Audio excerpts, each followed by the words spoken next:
বিশ্বকাপ বাছাই ফুটবল ইনজুরির কারণে চিলি ও পেরুর বিপক্ষে ব্রাজিল ফরওয়ার্ড ভিনিসিয়াস জুনিয়র বিশ্বকাপ বাছাইয়ে খেলতে পারবেন না।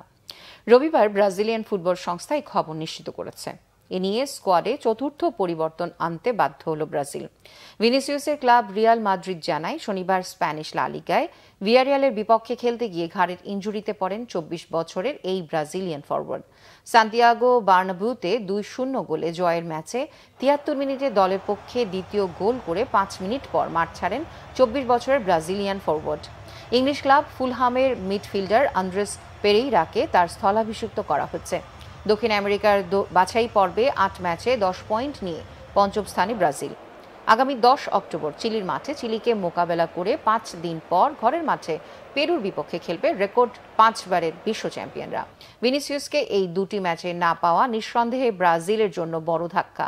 ১০ দলের টেবিল থেকে শীর্ষ ৬ দল ২০২৬ বিশ্বকাপে সরাসরি খেলার টিকিট পেলেও ব্রাজিলের এমন দৈন্যদশা চিন্তা বাড়াচ্ছে। এরই মধ্যে ব্রেমার, অ্যালিসন, গুলেইহেরেম, রানাকে চোটের কারণে হারিয়েছে ব্রাজিল। তাদের স্থলাভিষিক্ত হয়েছেন লুকাস বেরালদো, ওভারটেন ও অ্যালেক্স তেল্লেস।